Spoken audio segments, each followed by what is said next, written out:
Okey, dia kata recording in progress dan kita mulakan insya-Allah. Alah, susah betul. Aduh. Matan. Okey, tulis. Ummu Barahin 1. Baik, a'udzubillahi minasyaitonirrajim. Bismillahirrahmanirrahim. Alhamdulillahirabbil alamin wassalatu wassalamu ala asyrafil anbiya'i wal mursalin sayyidina Muhammadin wa ala alihi wa sahbihi ajmain. Nampak gambar saya tak nampak kan? Nampak skrin saya nampak. Oh, maksudnya bukan gambar saya lah. Okey. Kita mulakan insya-Allah. A'udzubillahi minasyaitonirrajim. Bismillahirrahmanirrahim. Alhamdulillahirabbil alamin wassalatu wassalamu ala asyrafil anbiya'i wal mursalin sayyidina Muhammadin wa ala alihi wa sahbihi ajmain. Insya-Allah inilah hari pertama yang kita akan bacakan kitab Matan Sanusi sebagai jalan rehat gitu. Nanti kita akan masuk balik kepada Yaqutun Nafis kita bahagian muamalat insya-Allah. Jadi kitab yang saya pilih ni kitab Matan Sanusi sebab saya memang fikir sebelum ni lagi untuk saya baca Matan Sanusi selepas pada kitab yang kita mengaji kitab Risalah Tauhid Imam Bajuri. Tapi oleh kerana kita leka juga dengan fiqh sebab fiqh ni menyedapkan jiwa kita, jadi kita terus kat fiqh tanpa kita balik kepada tauhid. Maka aulanya untuk saya balik kepada tauhid sementara ada masa ini pun tak lama pun sebenarnya. Kalau kita buat kelas 5 kali seminggu kan, hari sekolah kita 5 kali seminggu, mungkin seminggu, 2 minggu, 3 minggu paling lama akan habis dengan syarahan yang ringkas lah. Ini sementara antum pun nak tunggu kitab antum sampai, maka kita bacalah dulu. Kita tengok dekat PDF ni saja. Nanti kalau nak PDF saya akan bagi kat grup nanti insya-Allah. Itu Matan Sanusi karangan Imam Muhammad bin Yusuf As-Sanusi Al-Hasani. Pengarang ni kitab beliau masyhur kalau dekat pondok, kitab pertama hak ngaji ni kitab Ummul Barahin lah nama gitu. Gitu. Walaupun penyusunan dia tak sama macam penyusunan tak sama macam penyusunan kitab-kitab yang lain, tapi dia ada keistimewaan dia yang tersendiri. Lalu pengarang mulakan kitab dia dengan Bismillahirrahmanirrahim. Alhamdulillahi wassalatu wassalamu ala Rasulillah. Itu dengan nama Allah yang Maha Murah lagi Maha Pengasih. Lagi yang mana benda ni dah banyak kita terangkan dengan mana ba tu balil musahabah, isim segala bagai semua tu, maka kita terus sahaja alhamdulillah, segala puji bagi Allah, wassalatu wassalamu ala Rasulillah, dan selawat dan salam itu ke atas Rasulullah. Lepas tu pengarang sepatutnya mendatangkan perkataan amma ba'du, kerana kebiasaan kitab macam tu datangkan amma ba'du, kerana amma ba'du ini dipanggil sebagai faslul khitab.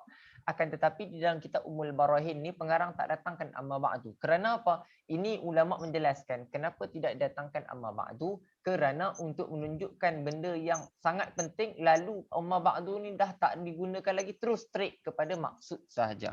Maka pengarang kata i'lam. I'lam ni ambil pada perkataan alima ya'lamu. Dengan i'lam itu ketahuilah. Siapa? Kita lah orang-orang hak mengaji ni.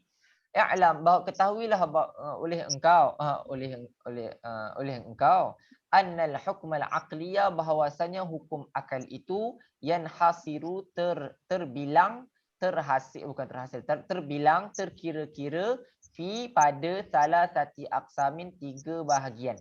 Dengan mana hukum akal ada 3 bahagian. Saya pernah sebut tak? Saya pernah bahas tak hukum akal ni? Pernah kan? Pernah kan? Itu apa? Kita ada 3 bahagian hukum akal. Kalau hukum syarak kita ada 5. Kalau hukum wadak kita ada 3. Hukum adat kita sebagian kita 3, sebagian kita 4. Hukum akal ada 3 gitu. 3. Lalu pengarang mulakan dengan satu persatu. Pengarang kata al-wujubu wal istihalatu wal jawazu. Al-wujub itu wajib. Pengarang sangat hebat dalam bahasa hingga kan pengarang tak bawakan perkataan al-wajib. Kerana wajib tu isim fa'il. Dengan mana yang wajib. Yang wajib tu ia sifat tadi tu.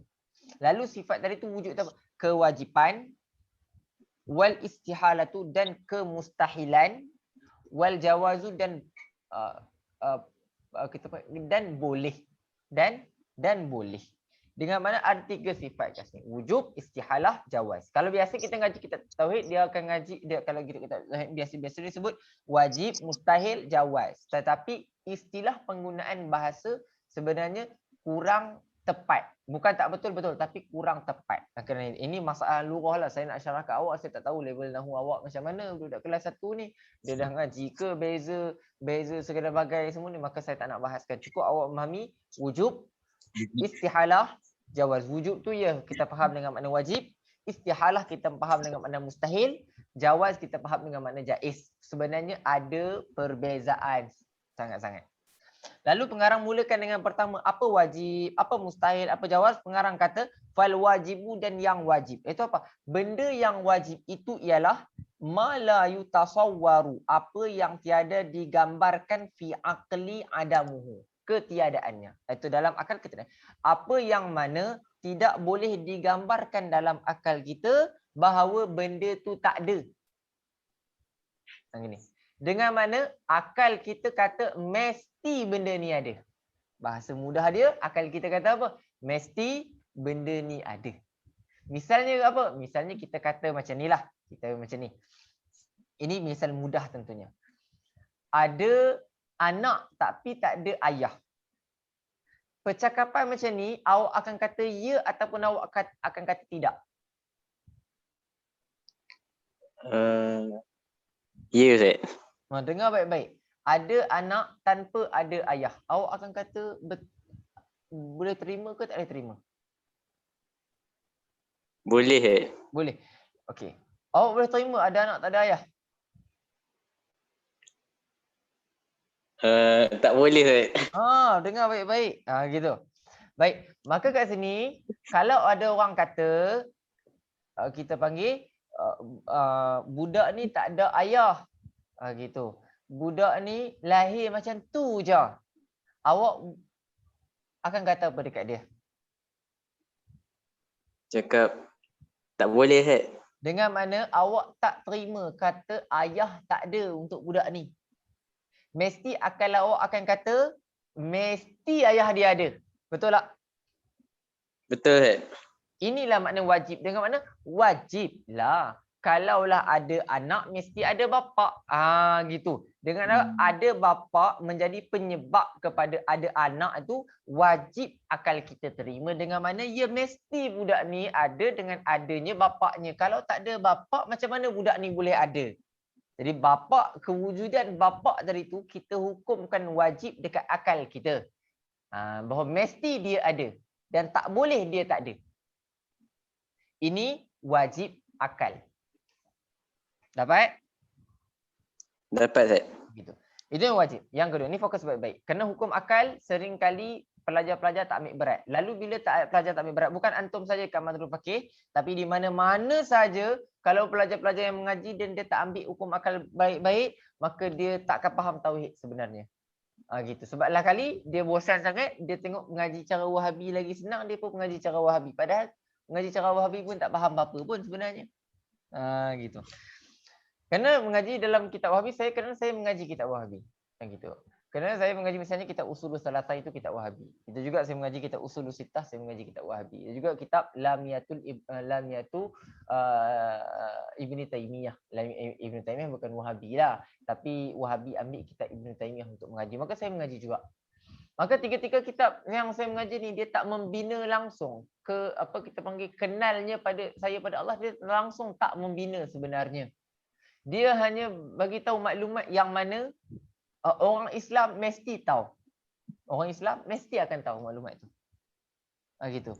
Akan tapi masalahnya adalah ketika mana kita bahaskan tauhid, kita bahaskan untuk semua orang. Dengan mana orang Cina kalau datang mengaji kitab ni pun dia akan faham akal dia. Orang India kalau datang mengaji kitab ni pun dia akan faham ke akal dia. Orang Islam kalau datang mengaji dia akan jadi jelas tentang agama dia. Kerana sekarang ni kita menyembah Tuhan yang tidak ada. Bila kita menyembah yang tak ada, susah. Gitu. Misalnya kita tanya, orang datang tanya kita, datang tanya Syami, awak bayangkanlah saya ni sebagai orang kafir gitu, datang tanya pada awak. Saya tak kafir lah tapi saya kata bayangkan. Saya tanya awak, Syami, hang sembah, hang orang Islam kan? Awak nak kata apa? Saya orang Islam, Ustaz. Gitu. Hang hari-hari sembah Tuhan kan? Ustaz, saya hari disembah Tuhan. Mana Tuhan hang? Nak kata apa kita?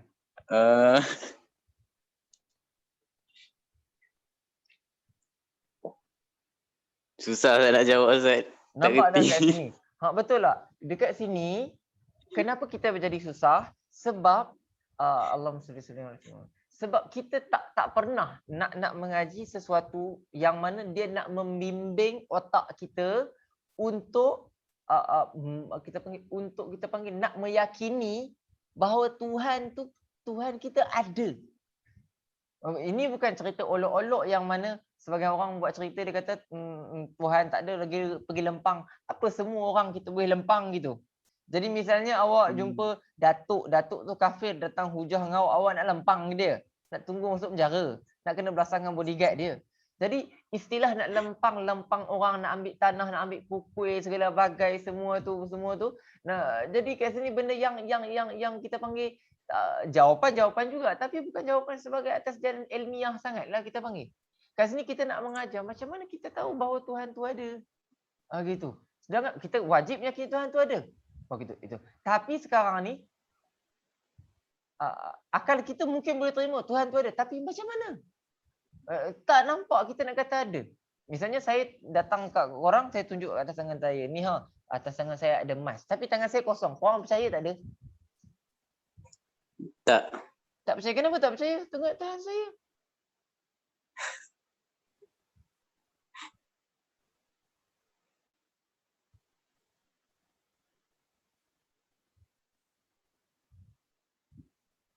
Dapat tengok saya? Dapat. Jelas tak? Jelas. Dapat tengok saya ke dapat tengok skrin je? Dapat tengok skrin je Ustaz. Skrin yang Majlis Taklim Azhar. Oh, bukan saya lah. Bukan Ustaz. Okey, tak apa. Baik, tapi skrin PDF dapat tengok PDF dapat tengok. Baik. Itu yang pertama, wajib akal. Yang kedua, pengarang kata wal mustahil, dan yang mustahil itu adalah benda yang mala yutasawwaru, apa yang tiada digambarkan. Itu akal tak boleh nak dapat gambaran ni. Fil aqli, dalam akal itu akal tak dapat gambaran ni. Gambaran apa? Wujudu, adanya dia. Datang orang cerita pada kita, dia cerita macam ni. Dia cerita kat kita, dia mudah. Dia kata apa? Kesian. Kita panggil budak tu. Kenapa budak tu? Lahir tak pakai ayah. Lahir dia tak pakai ayah. Lahir pak wujud gitu je. Gitu. Maka kita nak kata apa? Adanya ucapan yang mengatakan bahawa budak ni lahir tanpa ayah adalah tidak boleh untuk diterima di akal. Ke boleh terima kalau budak tu tak ada ayah? Tak boleh Ustaz. Tak boleh, betul. Inilah yang dikatakan mustahil. Itu apa? Kalau sebut mustahil akal kita bahasa mudah dia, akal tak boleh terima dah. Ucapan macam ni akal tak boleh terima. Dah, ini makna akal. Gitu. Faham yang mustahil? Faham Ustaz. Baik, kita masuk sebenarnya wal jaizu, dan yang jaiz. Apa jaiz ni? Yang boleh. Boleh apa? Itu ma yasihhu fil aqli, apa yang menjadi sahih pada akal, wujuduhu. Yang ni salah ni, bukan wujudahu. Wujuduhu wa adamuhu, adanya dan tiadanya. Itu apa? Kalau orang kata benda ni ada, kita terima akal kita. Orang kata benda ni tak ada, kita terima. Ada orang kata aku makan sepinggan kenyang dah nasi. Boleh terima tak guys? Tak boleh Ustaz. Kenapa tak boleh terima? Makan nasi sepinggan dah kenyang. Awak makan nasi berapa pinggan? Dia kata makan pinggan Ustaz. Tak, makan nasi sepinggan. Oh, boleh Ustaz. Boleh kan? Ada orang kedua pula datang pada kita, dia kata aku tadi makan nasi 3 pinggan baru kenyang. Boleh terima tak? Boleh, ada yang tak boleh Ustaz. Kenapa ada yang tak boleh, apa benda? Dia macam tak logik Ustaz. 3 pinggan dia boleh makan. Apa masalah kalau dia makan tiga nasi 3 pinggan, apa masalah? Kebiasaan Malaysia makan 1 pinggan Ustaz dah kenyang. Tak, bukan kebiasaan manusia, itu kebiasaan orang Malaysia. Kerana orang, kalau kita kata tak boleh, okey, 1 ekor kambing, berapa orang boleh makan? Seekor kambing 5 orang Ustaz. 5 orang. Kalau macam misalnya siapa nak makan seekor kambing? Awak pernah makan kambing tak? Pernah makan kambing seekor? Pernah Ustaz. Kambing seekor. Seekor Ustaz. Awak makan dengan siapa? Family Ustaz. Family awak berapa orang?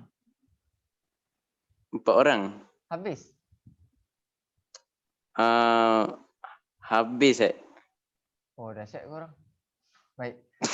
Jadi kat sini, kerana normally kita tak makan kambing orang Malaysia tak makan kambing 4 orang 5 orang. Orang Malaysia makan kambing 10 orang. Jadi kat sini ketika mana awak bawa cerita, aku tadi makan kambing seko 4 orang. Orang dia nak kata apa pada awak?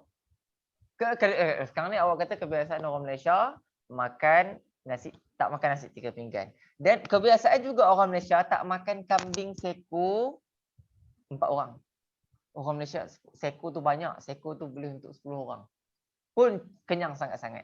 Nak kata apa? Adakah kalau orang tu menidakkan, dia kata, "Oi, mana ada orang Malaysia manusia mana ada makan nasi manusia mana ada makan kambing seko 4 orang?" Awak nak kata apa dekat dia?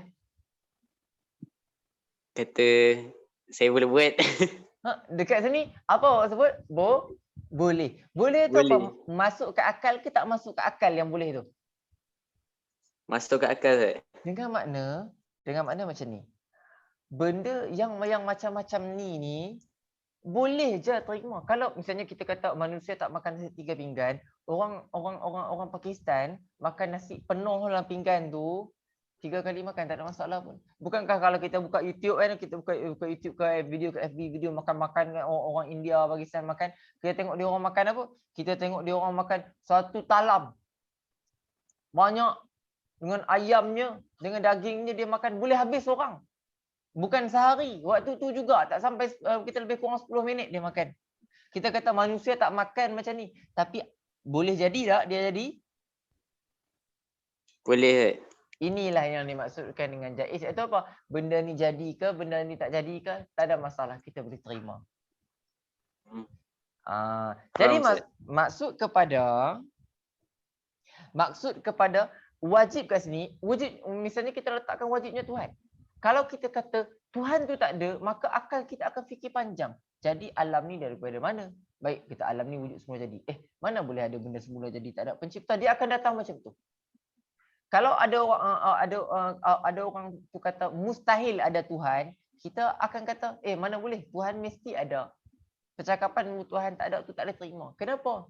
Kerana kalau Tuhan tak ada, siapa nak menciptakan? Dia akan datang macam tu, dia membawa. Gitu. Tapi kalau orang tu kata aku kahwin dengan bini yang cantik, ya boleh terima. Aku kahwin dengan bini yang huduh, boleh terima. Benda tu benda-benda yang normal, bukanlah melibatkan ketuhanan. Faham ke itu? Faham Ustaz. Inilah makna. Ni kena faham baik-baik yang gitu. Saya dah cuba rekod, nanti saya cuba cari rekod tu kat mana hilangnya. Yang gitu. Baik, seterusnya pengarang mengatakan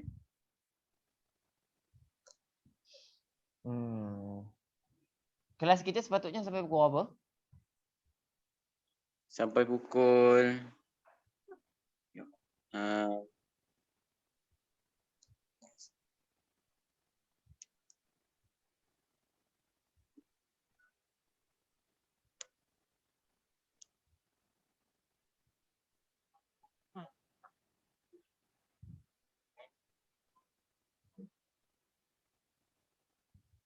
Ada? sampai pukul 4.20 Ustaz. 4.20. Belah. Tapi untuk hari ni kita ambil yang mudah ni dulu, kita pergi. Kita stop kat sini dulu. InsyaAllah esok kita akan sambung yang bawahnya. Sebab yang bawahnya tu dia akan ada kesinambungan dengan yang lain jugalah. Itu kita akan stop kat sini dulu untuk hari pertama. Nanti tulis je lah sampai 4.20 apa masalah, tulis je lah. Tapi tunggulah 4.20 baru beritahu. Jangan beritahu sekarang, nanti ada kita 4.20 tak sampai lagi. Tapi kehadiran dah tulis dah sampai 4.20. Jam gitu.